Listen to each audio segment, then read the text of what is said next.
प्रक्रिया में सारे मामले अभी चल रहे हैं, जिसकी शुरुआत जो हुई है और आज सेकेंड फेज की बहाली को लेकर जितने भी शिक्षकों ने पास किए, लगभग 1 लाख से ज़्यादा शिक्षकों के आसपास आज विभिन्न जिलों में जो कार्यक्रम चलाए जा रहे हैं उसके तहत और पटना के ऐतिहासिक गांधी मैदान में सभी को नियुक्ति प्रमाण पत्र दिया जाएगा। तो सभी को ढेरों बधाई एवं शुभकामनाएं। तो आने वाले समय में आगे क्या होगा, क्या प्रथम फेज की बहाली पर सबको पता है कि कल रात में लगभग 100 के आसपास पीआरटी से लेकर टीजीटी और पीजीटी यानी सब वर्गों को मिला दिया जाए तो लगभग 100 के आसपास जो है पूरक परिणाम जारी किए गए हैं। यानी टीआरई 1 की मैं बात कर रहा हूँ। तो टीआरई 1 में जो पूरक परिणाम जारी किए गए हैं उसको लेकर जो संभावनाएं हैं कि क्या आगे होगा क्या, तो उन्होंने कहा कि जो आज जिन्होंने आपत्ति दिया था तो पूरक परिणाम के लिए किसी भी अभ्यर्थियों ने आपत्ति नहीं दिया था, इस तरह की चीज़ें हुई भी नहीं थी। गिरीवान सेल में ये कहा गया था कि किसी भी तरह का, तो कई मामले हैं कट ऑफ को लेकर कि मिनिमम कट ऑफ पार कर लिया था या किसी कारण से उनका रिजल्ट नहीं आया था, तो इन सब मामलों पर पूरक परिणाम जारी किए गए हैं। तो उम्मीद करते हैं कि टीआरई 1 और टीआरई 2 दोनों के पूरक परिणाम जो जारी होने चाहिए थे, परंतु अभी तक इस बात की पुष्टि नहीं हो पाई है। खासकर टीआरई 2 में बीपीएससी चेयरमैन की तरफ से जो ट्वीट हुआ है 14,000 के आसपास, जो सूत्रों के हवाले से पता चल रहा है कि 14,700 पदों पर टीआरई 2 में पूरक परिणाम जारी होंगे, वो भी मल्टीपल रिजल्ट। कहने का मतलब किसी का रिजल्ट अगर 2 से ज़्यादा जगहों पर, 3 जगहों पर, 4 जगहों पर आ चुका है तो ऑब्वियस सी बात है कि मात्र एक जगह ज्वाइन करेंगे। तो जो खाली पद होंगे सभी पदों पर पूरक परिणाम जारी हो, इस सब को लेकर घमासान छिड़ा है। माननीय उच्च न्यायालय में याचिका दायर कर दी गई है। सभी को बता दें कि आज जो है उसकी पूरी जो लिस्टिंग है वो तैयार हो चुकी है, दायर होने की पूरी आज संभावना है, पूरी आज तैयारी चल गई है।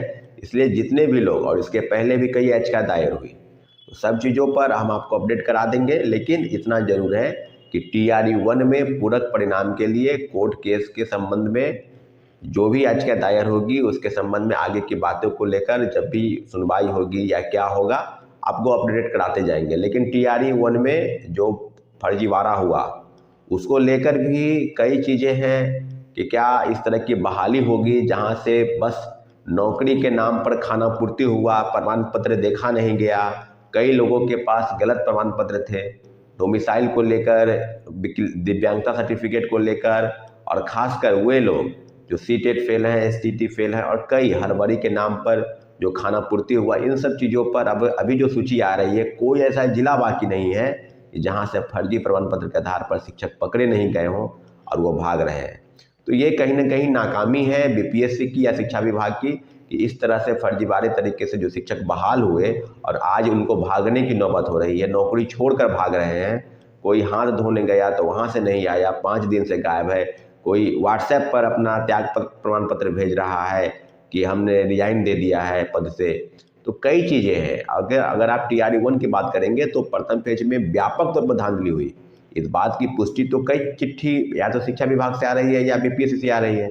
तो हम लोग तो स्पष्ट बोलते थे कि दोबारा जांच होनी चाहिए, और जो थंब इम्प्रेशन लिया जा रहा है, किसी का फोटो मिलान नहीं हो रहा है, किसी का आधार कार्ड में कुछ नंबर अलग है, किसी का दस्तखत मिलान नहीं हो रहा है, तो आप समझ सकते हैं कि व्यापक तौर पर जो फर्जीवाड़ा हुआ और सब मामलों पर जो बीपीएससी और शिक्षा विभाग की लीपापोती हो रही थी, इन सब पर हम सब लोग एकजुट हैं, खड़े हैं।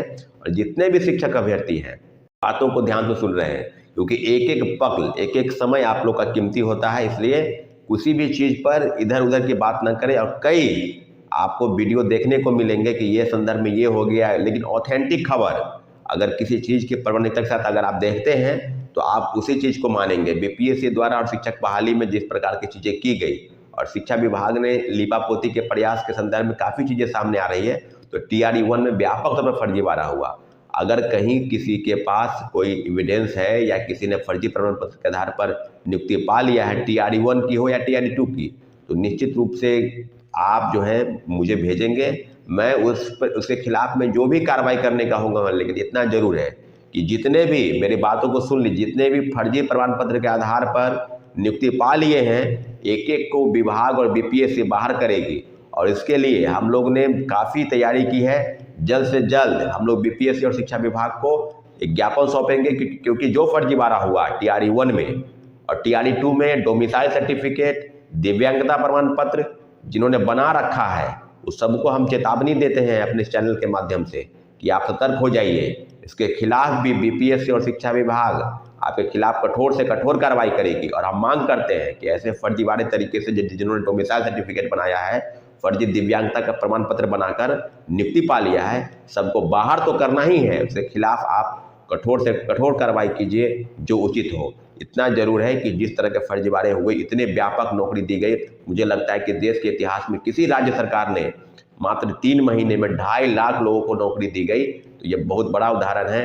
और आज इसी उदाहरण का एक क्षण पटना के ऐतिहासिक गांधी मैदान से बनने जा रहा है, जब माननीय मुख्यमंत्री श्री नीतीश कुमार जी द्वारा लोगों को प्रमाण पत्र, नियुक्ति प्रमाण पत्र दिया जाएगा। निश्चित रूप से आज सभी लोग, हम लोग बहुत खुश हैं। लेकिन इतना जरूर है कि जिस तरह से फर्जीवाड़ा हुआ बड़े पैमाने पर, उसको रोकी जानी चाहिए थी।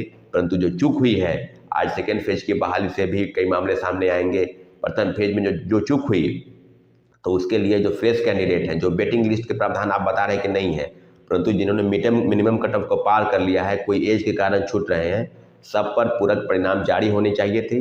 अभी तक मात्र 93,000 लोगों को ही आपने नौकरी दी है TRE 1 में। तो ये जो 23-24 हज़ार पद हैं, उसका क्या हुआ? आज जो जिलों से फर्जीवाड़ा का जो सूची आ रहा है, किसी जिला से 300, किसी जिला से 250 भागे हुए हैं, कहीं 150 भागा हुआ है, कहीं 200 भागा हुआ है। तो आप ये बता सकते हैं कि उसका आंकड़ा कहाँ से कहाँ चला जाएगा?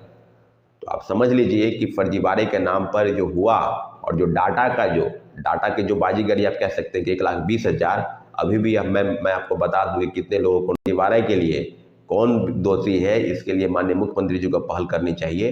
तो निश्चित रूप से हम अपने वीडियो के माध्यम से जितने भी शिक्षक अभ्यर्थी मेरी बातों को सुन रहे हैं, आप लोग इंतजार कीजिए कि फर्जीवाड़े को हम लोग बाहर करेंगे और पूरक परिणाम के लिए हमारा संघर्ष जारी रहेगा।